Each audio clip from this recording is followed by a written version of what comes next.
Welcome back. This time moving on to Chapter 9. So Chapter 9 is one of two chapters, Chapters 9 and 10, that are on nutrition. So the first part, Chapter 9, is just the basics of nutrition. It's actually a lot of the stuff that we covered at the end of PE Prof 202. There was a metabolism chapter, and you should still have access to the lectures if you want to go back and look at that.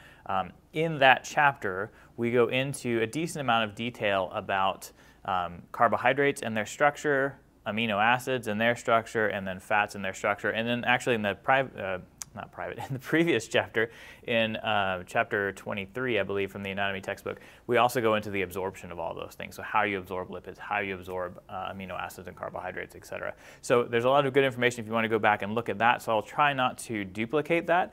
But a lot of this stuff kind of touches on the basics that we covered in 202 and probably that you covered in 282 if you've already had that class, and I would imagine you've also touched on it in 471. So since you've heard most of this stuff before, hopefully this will be a relatively short lecture. All right, so the first section of this chapter talks about the different types of professionals that give out information on nutrition. So obviously this book and this class is geared toward the strength and conditioning coach or the strength and conditioning professional. And so one of the things that strength and conditioning coaches will do is to be able to give out some really basic nutrition information. So maybe an athlete wants to know what is a good post-workout meal, what is a good snack in the middle of the day that's healthy, what is a good pregame meal, those kinds of things.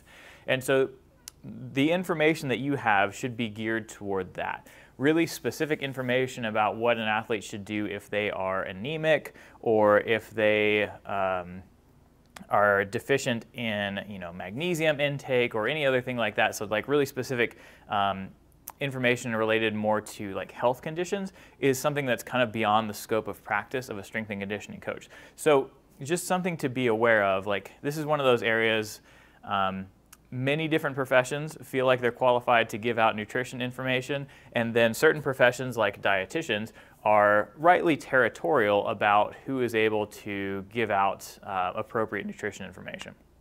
So as you can see there's varying degrees of nutrition knowledge.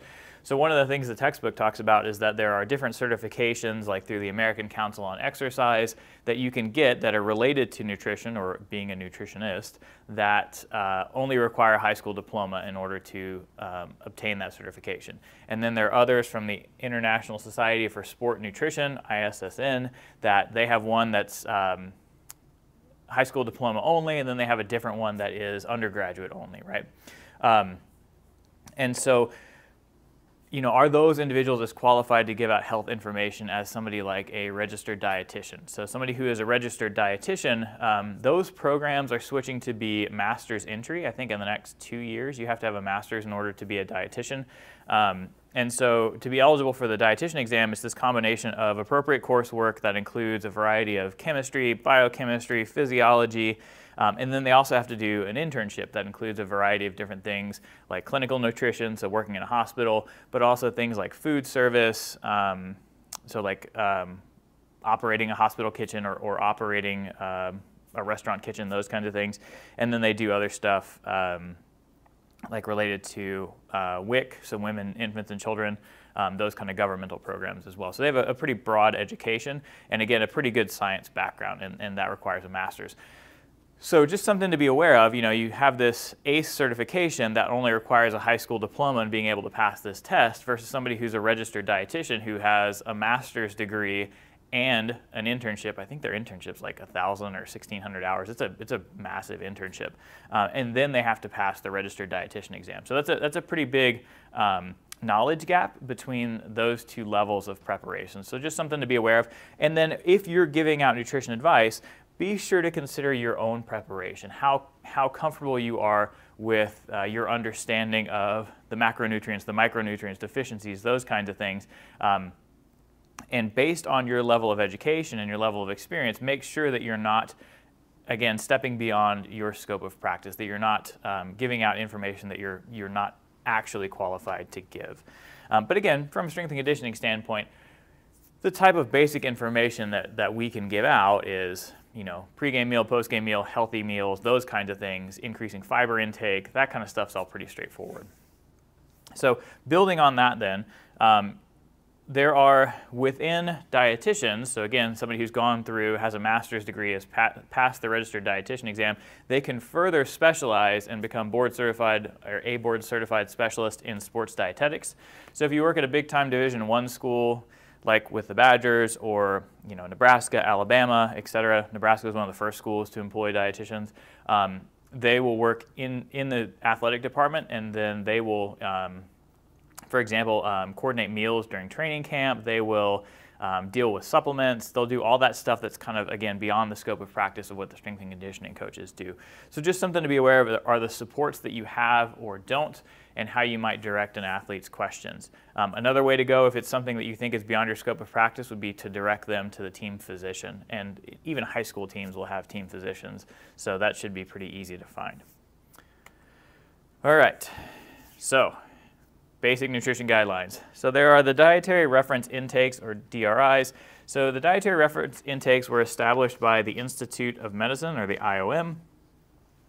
And so there are reference intakes for nutrients. There's a variety of these different intake categories, I guess, if you will. So the first one there is the one that we're all the most familiar with, which is recommended daily allowance.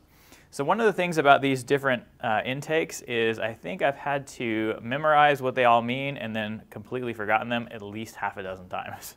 So the RDA, I'm going to give you the strict definitions here. The RDA, the recommended daily allowance, is the average daily nutrient requirement adequate for meeting the needs of most healthy people within each life stage and each sex. So that's the thing that you see on labels. What you're seeing on this label here in the bottom right, that's the absolute measure. So whatever this supplement is, I think I pulled it off of a vitamin supplement. So this particular supplement has 5,000 IUs of vitamin A, but relative to the RDA, it's 100% of your RDA, okay?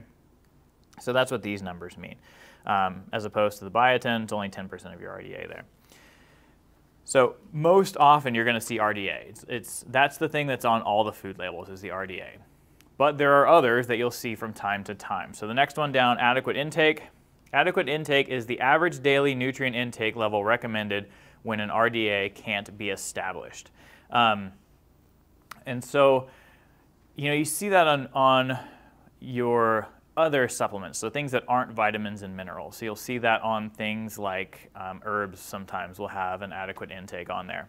And related to that, sometimes they'll also include a tolerable upper level intake, or a UL. And so the name there is what it sounds like. That one's the most straightforward. It is the highest amount of that substance that you can tolerate and not have adverse effects. But I guess I should stick with my definitions. So UL is the maximum average daily nutrient level not associated with any adverse health effects. Intakes above the UL increase potential risk of adverse effects. So, everything kind of has this point of diminishing returns, and then if you go past that point, not only are you not getting benefits, but potentially you're getting some downsides to it, and that includes vitamins and minerals, right? So you can take too much vitamin A, you can take too much vitamin D, and then those can cause particular issues related to the overconsumption as well. I don't remember the specifics. I think too much vitamin A can cause disruption of some cell membranes.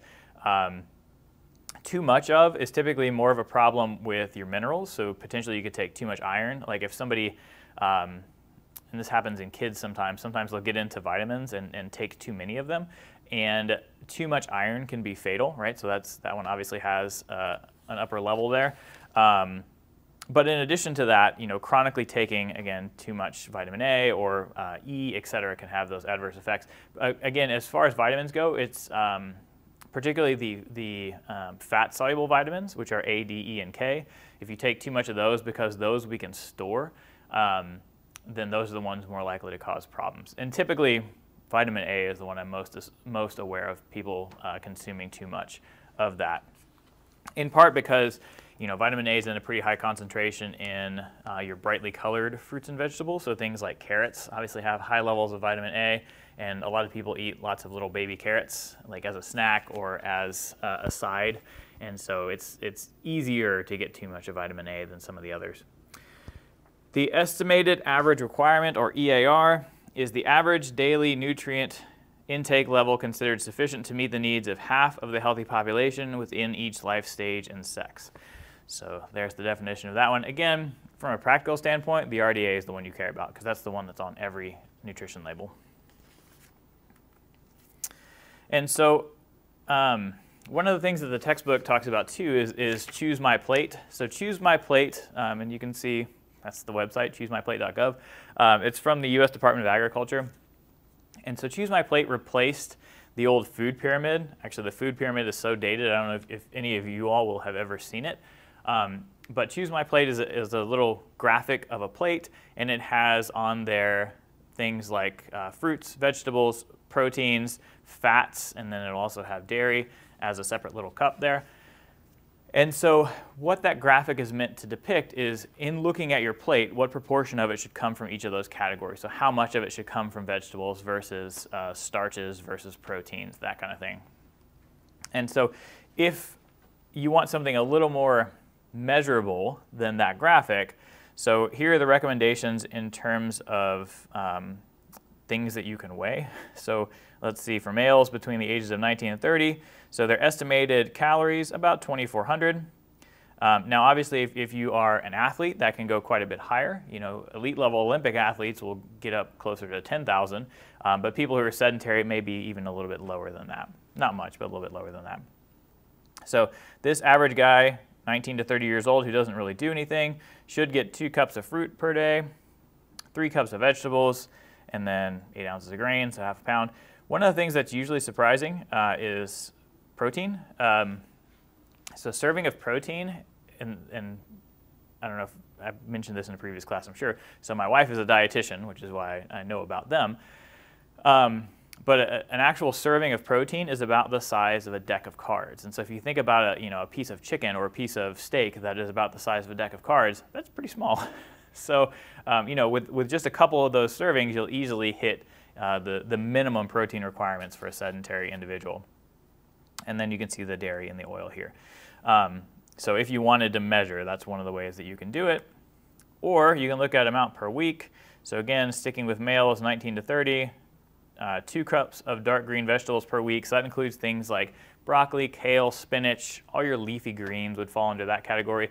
Red and orange vegetables, so things like peppers, obviously carrots would fall under that category.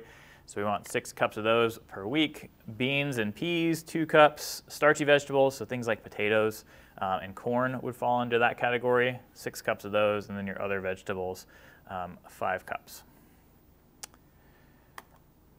For me, actually from a practical standpoint, I wouldn't measure them in cups. So the way that I would do it is you can find recommendations on grams, and so you can actually break out a food scale and look at how many grams of broccoli is in a serving.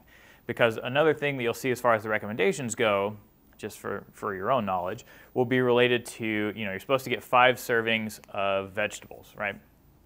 I think that's the number. 5 servings of fruits and vegetables, I think is the number.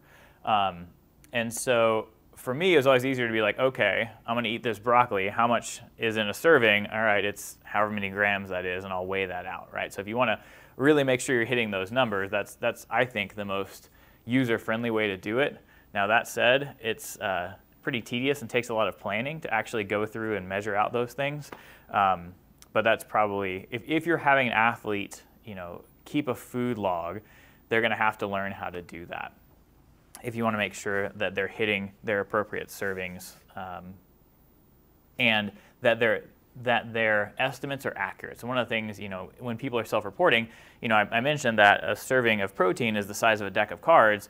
Most of us would have guessed, I think, that the size of a serving of protein is larger than that, because a typical chicken breast is quite a bit larger than that, or a typical sirloin steak is quite a bit larger than that, or a pork chop even. And so in some categories, like in protein, most people consume more than they think. In other categories, like fruits and vegetables, oftentimes people may consume less than they think. But even saying that, for example, if you go to Costco, big fan of Costco, if you buy some of their apples, some of those things are like the size of a softball. And so that's just one apple, but that's actually multiple servings of apple. And so the serving size is based on either a weight standard or, again, like a cup standard. They're a volume estimate. And so just because it's one apple or one banana, if it's a Costco thing where it's a giant banana, that's probably 2 servings of banana. So just something to be aware of. So even things that seem like they'd be pretty straightforward, like, oh, I ate an apple, but it's a giant one, that's actually 2.5 servings of apple. So now you already had 2.5 servings of fruit for the day, right? So just something to be aware of there. All right, macronutrients. So macronutrients, the strict definition there, macronutrient is a nutrient that is required in significant amounts in the diet. From my standpoint, I think the easiest way to conceptualize a macronutrient is that those are the things that we break down that give us energy. So we break the bonds in each of those macronutrients, protein, carbohydrate, and fat, and also alcohol. We break down the bonds in those molecules, and by breaking down the bonds in those molecules, that gives us the energy to remake ATP. So I think that's kind of the way I would think about those, is all of those things we derive energy from them. We use them to remake ATP. As opposed to the micronutrients, so things like your vitamins and minerals, those are the micronutrients. They can be involved in the energy production process or the ATP production process. So for example, 2 of the B vitamins, niacin and riboflavin, are involved in glycolysis. But we don't derive energy directly from either niacin or riboflavin. We just need them to break down glucose, right? So they're not directly involved. We don't derive energy directly from them, but they're involved in the process of breaking down glucose. So those are our macronutrients. All right, so proteins. So as you know, proteins are comprised of amino acids, and they're typically these amino acids in fairly long, not chains per se, but fairly long or fairly large molecules. And so those are our peptides or our polypeptides if they're really big. So down here in the lower right, you can see the different categories here. So you've got your essential amino acids, your non-essential, and then your conditionally essential. So your non-essential amino acids are the ones that we can make in the body. So these are the ones that we can synthesize ourselves. So because we can make them, we don't need to consume them. So anything from a dietary standpoint that is non-essential is something that the body can make. As opposed to something that is essential is something that we can't make, and so because of that, we have to consume it. And so our essential amino acids are over here on the left side. And then the conditionally essential ones are ones that we need when the body is undergoing increased, I guess, rates or stages of repair or stress is a way to think about those. So for example, if you do lots of muscle damage, or if you have somebody who suffered pretty significant burns, they may need more of these conditionally essential amino acids than they would, just when they're in good health, not very active, those kinds of things. So complete proteins, so now that's not on the slide, but one of the things you'll see with respect to proteins are that proteins are either complete or incomplete. Complete proteins are ones that have all of the essential amino acids in them, as opposed to incomplete proteins are ones that don't have all the essential amino acids in them. And so again, the amino acids are building blocks for proteins, so it will put together a bunch of leucines, isoleucines, etc., and then we'll make a particular protein. So that protein could be actin or myosin, that protein could be a membrane, like a glucose transporter in a cell membrane. That would be another type of a protein, right? And so in order to make all those things, we have to have the essential amino acids. And so to get them, again, we have to consume them. So our complete proteins, again, have all the essentials. Our incomplete don't. So animal products or meats, it's kind of the easiest way to think about that, in beef, pork, chicken, etc., those are going to have all of the those are all going to be complete proteins, so they're going to have all of the essential amino acids that you would need. Where this becomes a problem is if somebody is vegetarian or vegan. So vegetarian, they don't eat meat. Vegan, they don't consume any sort of animal products, so now no milk, no cheese, in addition to no meat. And so those populations may not get all of their essential amino acids, but they can. The key for vegetarians and vegans is making sure that they consume a variety of proteins.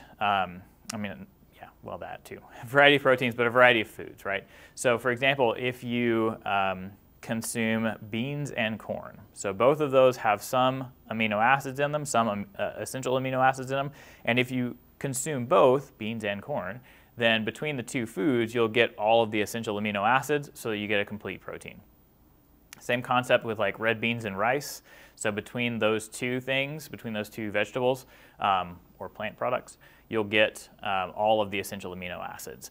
And so you can be a vegetarian and get complete proteins, but again, it takes making sure that you eat a variety of different plant sources in order to ensure that you get all of those essential amino acids. So digestibility is related to absorption. And sometimes you'll see things about the quality of proteins that, following a workout, you want to have a higher quality of protein. And so that deals both with the digestibility, which really, again, means absorption of the protein, but also the amount of leucine in them in particular. So leucine, this essential amino acid, seems to be a really important initiator of muscle protein synthesis. So after working out, after games and practice, we want to consume foods that are higher in leucine to facilitate muscle protein synthesis, to facilitate recovery. So the book touches on that a little bit, and I think we'll talk about that a little bit more in chapter 10, but just something to be aware of. That's one of the key amino acids you're looking for. And you'll see, like on different protein powders, they'll talk about how many or how much leucine, isoleucine, and valine they have in them, because all three of those are associated with enhancing muscle protein synthesis, but especially leucine. As far as the requirements go, so the general population needs 0.8 grams of protein per kilogram of body weight. So again, to math that out, take your weight in pounds, divide that by 2.2. That gives you your weight in kilograms. And once you have your weight in kilograms, multiply that by 0.8, and that will give you how many grams of protein you need per day. So really quickly, as I'm talking about this, I'll do that on my calculator on my phone. So I'll get my weight in kilos, which is 79.5. So I weigh 79.5 kilos. Multiply that by 0.8 grams. So that means that I need to eat, for somebody my height, or somebody my size, so 5'9", 175, I would need 64 grams of protein per day. So that's actually not that many. Now, that said, somebody who is an athlete, so particularly our endurance athletes, are going to need pretty high protein intake. So for our endurance athletes, you can see there the recommendation increases a little bit. So rather than 0.8 grams per kilogram, it's more like 1 to 1.6. So let's pretend that I'm a pretty high-level endurance athlete, and I need to maximize my protein intake. So now I'm up to 120 grams. And if I'm a strength athlete, it's a little bit higher, so it'd be more like 125, 130 grams per day rather than in the 60s. So be aware of those ranges, because I imagine that there are questions about those on the actual CS exam, but also in the quiz bank. So just be sure you're familiar with those. There is, particularly in the exercise science community, there's a lot of, I guess, discussion about there's a feeling that the general requirement of 0.8 gram per kilogram is too low. Because protein does a variety of things for you, including that it increases your feeling of satiety, increases your feeling of fullness, right? And it affects the absorption rates of other macronutrients if it's also present in the intestine. And so the argument is that people should have a higher protein intake, that's associated with better health outcomes than a lower protein intake. Because if you have a lower protein intake, you're probably replacing those calories with carbohydrates and fat, right? So that's where that debate comes in. And there's some mention of that in the book, which is why I touched on that. So if you're curious, protein content of different foods, there's all those. And that's in the slideshow that's up in Canvas if you want to check that out. All right, so carbohydrates. So again, this largely duplicates what we talked about in 202 and what you talked about in 282. So as far as carbohydrates go, there are monosaccharides. Those are your simple sugars, and those include glucose, fructose, and galactose. And then if we put two or more of those together, let's start with two. So if we put two glucoses together, now we have a disaccharide. Or Sucrose there is a glucose plus a fructose. Lactose is a glucose and a galactose. Maltose, I think, is a double glucose, but I don't remember. So those are your disaccharides. So 2 or more simple sugars, and then if we put even more on there, now we have polysaccharides. So poly is many. And so that's a long string of carbohydrates. So those are also known as complex carbohydrates, and they may be thousands of glucose units. So you see polysaccharides or complex carbohydrates in things like breads, pasta, potatoes, those kinds of places you'll find really large carbohydrate molecules, so your polysaccharides. Glycogen is a type of polysaccharide. And so glycogen is intramuscular and intrahepatic, so it's inside the liver. So remember, so the thing I want you to know about glycogen, if you don't already, is that glycogen is carbohydrates stored inside of the muscle and inside of the liver. Remember that inside of the muscle, glycogen fuels muscle contraction. So we break down that glycogen into individual little glucose molecules. They go through glycolysis, and then we eventually derive some ATP from them. And so that's how glycogen fuels muscle contraction. And then the glycogen in the liver is used to keep our blood sugar within normal limits. So after dinner, you will store the glucose that you've eaten or the sugars that you've eaten. You'll store those in your liver, many of them. And so that will replete or replenish your glycogen stores in the liver. And then in the 8 or 10 or however many hours you go between finishing dinner and then eating breakfast the next morning, you'll use the glucose that's stored in the liver to keep your blood glucose up. So as you get farther and farther from the meal, now you're 6 hours out, let's say, you'll start to break down some of the glucose from the liver, kick it into the bloodstream, and then that glucose can be used by the brain or other tissues that need it to continue their normal metabolism.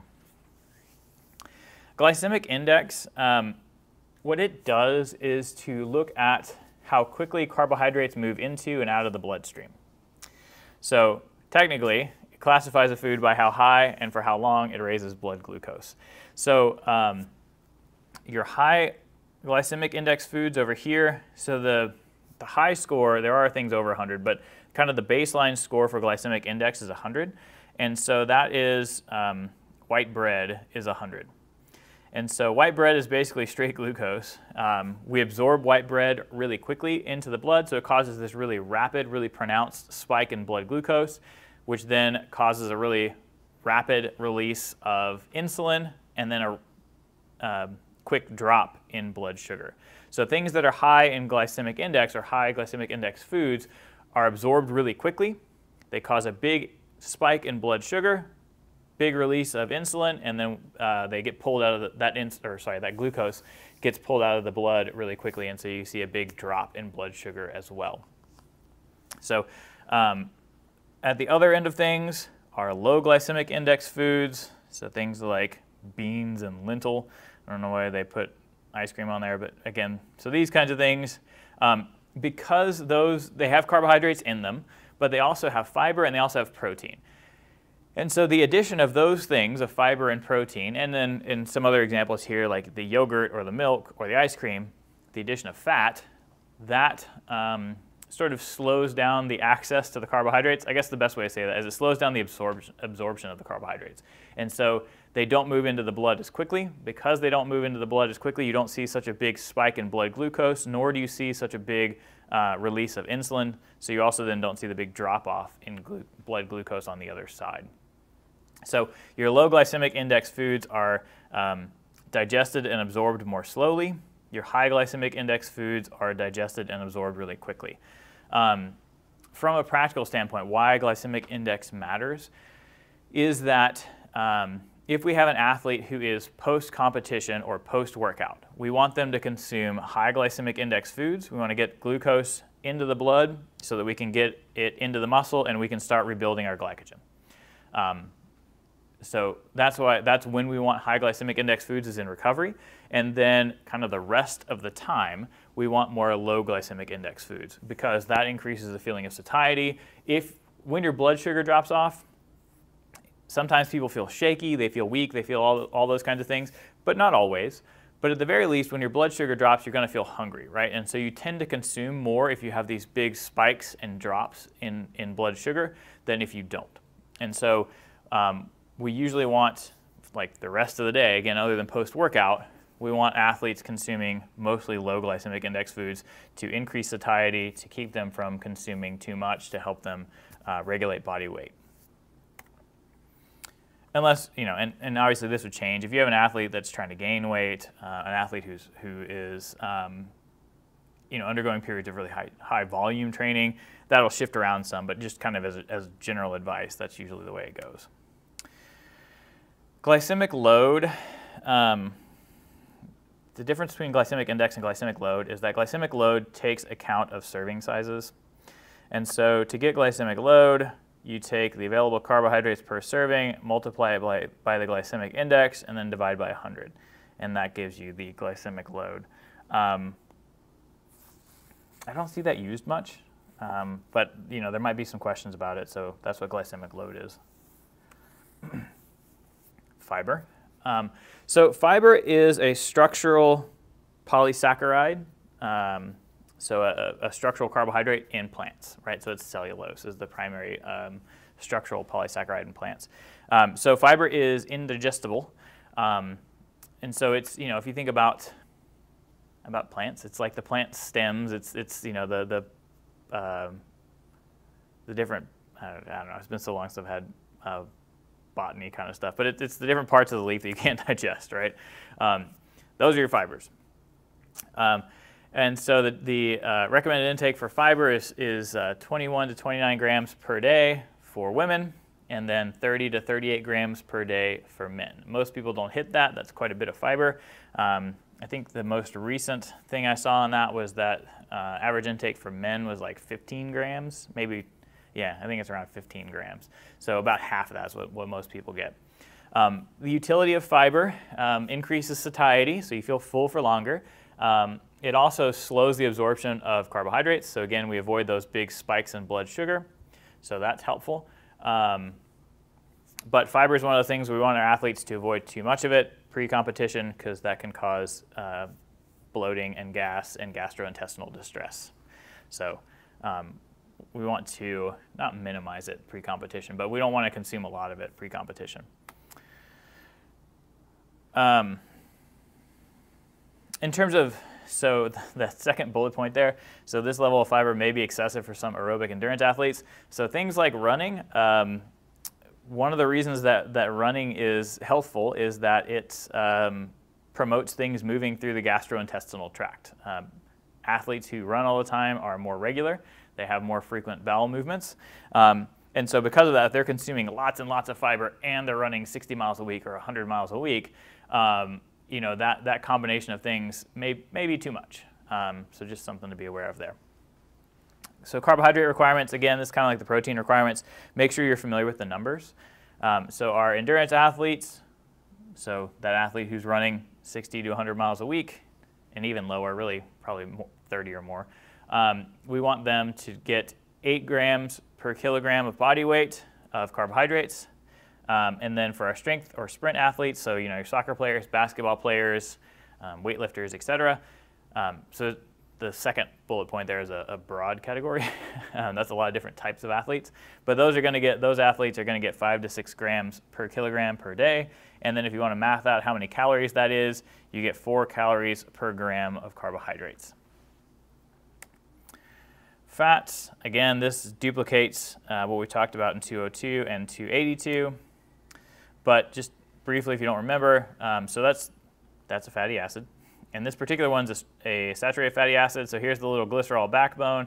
And then this one's a triglyceride or triacylglycerol. And so you have these 3 carbon chains. So here's one, here's the second one, here's the third one. And then they have hydrogens bonded to them. And so in a saturated fatty acid, you get only single bonds between the carbons. Every other available bond is bound to hydrogen, as opposed to an unsaturated fatty acid. In a mono unsaturated, so mono is 1, there's 1 double bond. In a poly unsaturated fatty acid, there are multiple double bonds. So the change in shape of the fat affects the function of the fat. So your saturated fats, you're probably familiar, those are generally considered bad fats. Those primarily come from animal sources, so the fat that you consume in milk, in beef, in pork, fun things like bacon. Those fats are saturated fats. The reason that saturated fats are often described as being bad fats is because they increase your LDL cholesterol, which is your bad cholesterol, and your LDL cholesterol has a high affinity for your arterial walls, so it tends to create plaques, right? So there is an association between high saturated fat intake and high LDL cholesterol, which then probably leads to an increased rate of atherosclerosis, which is that plaque building up or hardening of the arteries, right? So that's why saturated fats are usually discussed as being bad fats. Your unsaturated fats are generally found in plant products, possibly exclusively, but yeah, let's say generally found in plant products, because I'm not sure enough to say you definitely can't find unsaturated fats in animal things, but I don't think you do.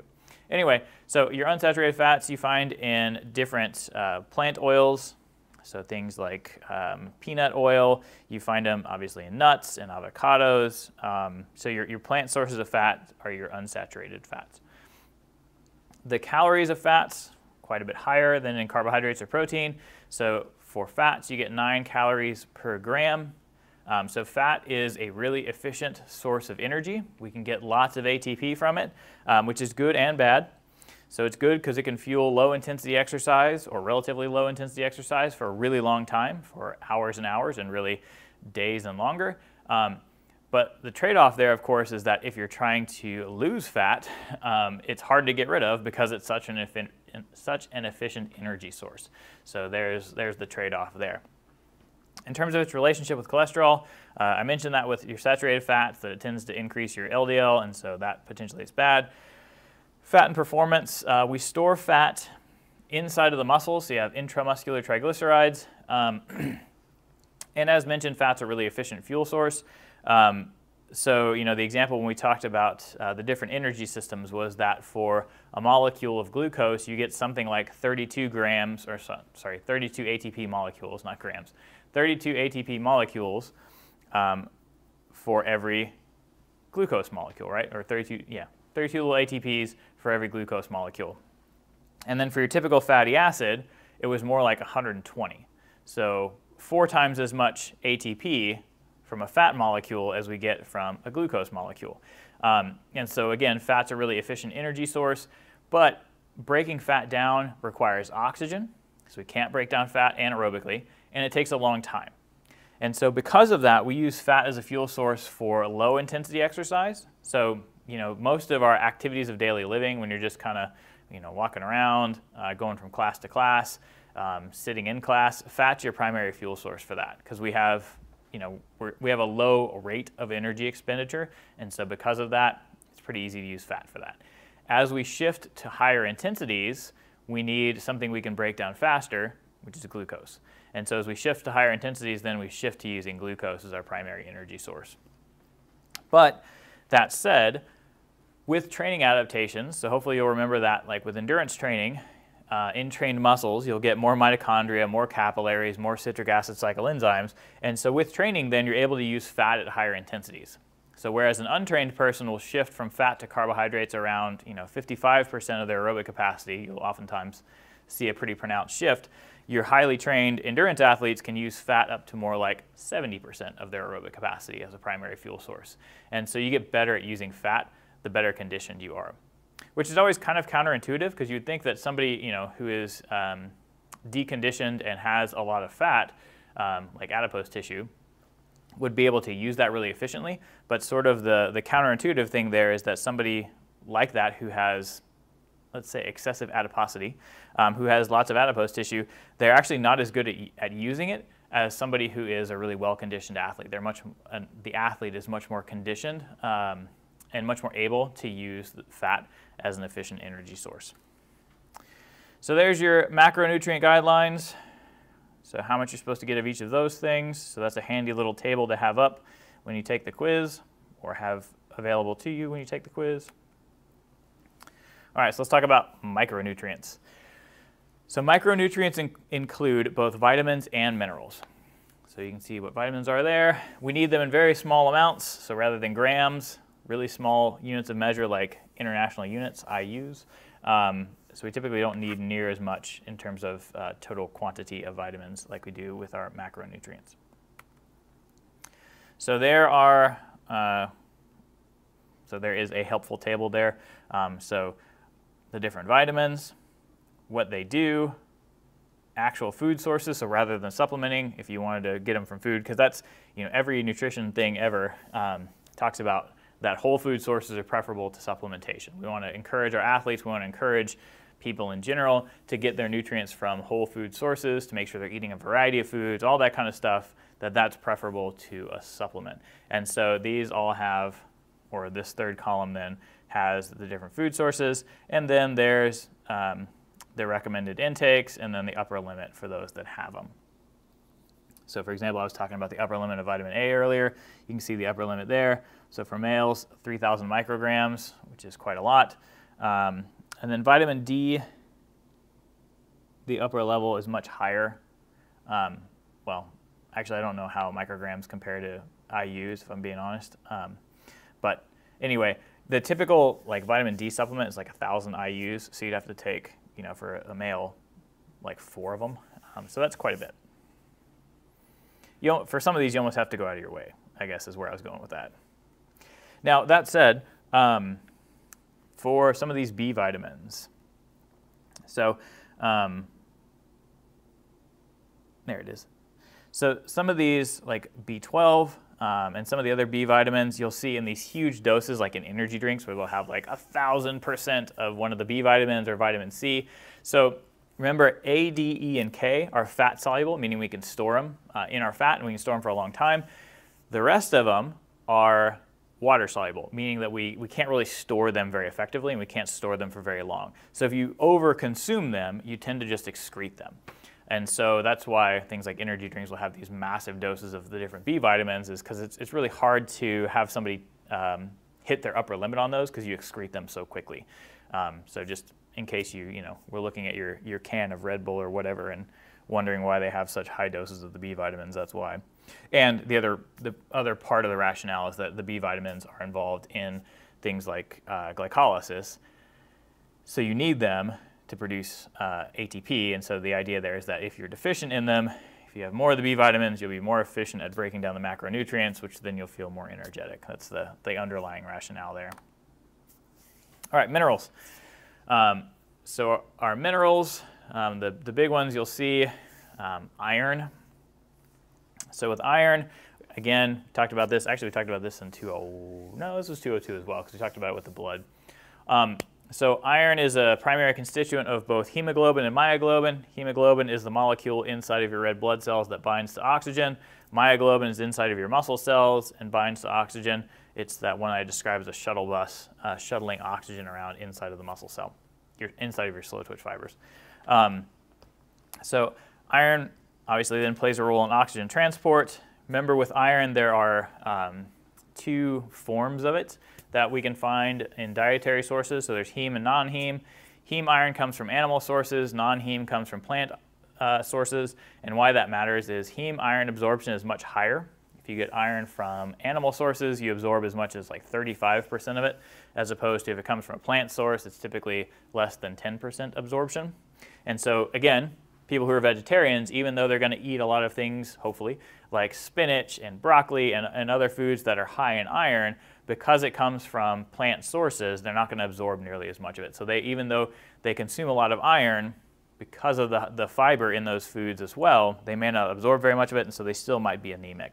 So just something to be aware of, that your vegetarian athletes may have low iron. We also tend to see that in young female athletes more often than we see in young male athletes, because males tend to eat more meats, so they tend to eat more chicken, more steak, etc. Women tend to have lower intakes of animal products, and so because of that, they are more likely to be anemic or deficient in iron. Calcium. So we primarily find calcium. You can find it in plant sources as well, but you primarily find calcium in dairy products. So things like milk, yogurt, cheese, etc. are your higher calcium foods. As you can see, that requires vitamin D for absorption. Our athletes who are involved in high impact sports, and there I'm thinking of things like running that cause a lot of micro damage to the muscle, or not to the muscle, well, also that, but cause a lot of micro damage to the bones. The bones are going to be constantly rebuilding, and so we want them to make sure that they hit their recommended calcium intake so that the bones are able to repair themselves. And so same kind of thing here. Some of your cross-country runners, in particular, some of your soccer players, basketball players, et cetera, that do a lot of running, they may not consume a lot of dairy products. And so because of that, they may not hit their calcium recommendations. And if they don't, and they don't consistently, then potentially they're more likely to get a stress fracture. So if they're not consuming dairy products, maybe they're lactose intolerant, then that's something we need to look at of how do we make sure that they get enough vitamin D and how do we make sure that they get enough calcium. And so similar table to the one I showed you a minute ago, but this time it's minerals instead of vitamins. So here's what they do. Here's where you can find them in whole food sources, and then the recommendations as well as the upper limits. For fluids, you're familiar with water, with the body being 75% water or something to that effect. So the adequate intake for water is 3.7 to 2.7 liters per day for men and women respectively. A liter is about 32 ounces. It's not exactly 32 ounces, but it's approximately 32 ounces. So a liter is give or take 4 of those little 8-ounce juice glasses of water, if that helps you. And so, for a guy, so then you end up at close to 16 of those cups, right? That's how that maths out, if you want to do that. In terms of preventing dehydration, so as you sweat out a bunch of water or sweat out a bunch of fluid, when you do that, the blood plasma decreases. So total blood volume decreases because blood plasma decreases. Remember that blood plasma is the fluid component of the blood. And so as you lose plasma volume, the blood gets thicker, and thicker blood is harder for the heart to pump it. The heart can't circulate that thick blood quite as quickly, and so it increases cardiovascular workload, and then eventually you just won't be able to keep up, and that is heat exhaustion. And so if we can prevent that, if we can keep the athlete hydrated during the exercise, keep their plasma volume up, we can reduce the workload on the heart, we can supply oxygen to the working musculature, and we can extend their endurance, and we can enhance their performance. So that's where dehydration comes into play with respect to performance. This thing here too, this last little point. So if you have athletes that exercise for prolonged periods in the heat, and potentially if they have 2-a-days, so here, if you've got your football players in preseason camp, potentially some of your other fall sports like soccer that have, preseason camp and they're doing multiple workouts a day and sometimes in the heat, it may be a good idea to have them do weigh-ins and weigh-outs. So you weigh them pre-practice and post-practice, and you don't let them practice the next time till they're within 2% of their original pre-practice weight to ensure hydration. And so going along with that then, we want them to start practice in a hydrated state, so have them pre-hydrate rather than try to hydrate during practice. We want them to come in with a good plasma volume, if you want to think about it that way. So have them kind of hydrate throughout the day. If you've got, again, thinking about something like football, if they've got practice at 3 o'clock in the afternoon, make sure they're drinking water in class throughout the day. And then during exercise, here are the recommendations for kids. Good luck getting kids to drink that much water or Gatorade during practice. Adolescents a little bit higher, and then adults a little bit higher. And obviously, how much fluid they need is dependent upon the intensity of the exercise as well as the temperature. If they're outside exercising and it's 100 degrees, well, that's quite a bit different than if they're out there exercising and it's 60 degrees. Obviously, the fluid losses are a lot higher in the heat. So there's the intake guidelines again in a slightly different format. And then our electrolytes. So the big ones that we lose in sweat, sodium, chloride, and to some extent potassium. If somebody overconsumes plain water, so having just talked about the importance of hydration, if somebody overconsumes plain water, as we talked about pretty early on in 202, you can flush out too much sodium, which then throws off your fluid balance. It causes cellular swelling. It basically pushes fluid into the cells, including into the neurons, and then potentially that can be deadly, really. But that's pretty rare. So that's hyponatremia. If you overconsume plain water, flush out too much sodium, can cause cell swelling. And again, if that's in the nervous system, that can become problematic. Results in symptoms like confusion, headaches, tremors, eventually potentially loss of consciousness and seizures. And that's it. Yes. All right. So we made it through chapter 9. Again, chapter 10 next time will be more specific advice with respect to things like pregame meal, postgame meal for our athletes. So we'll see you for that one.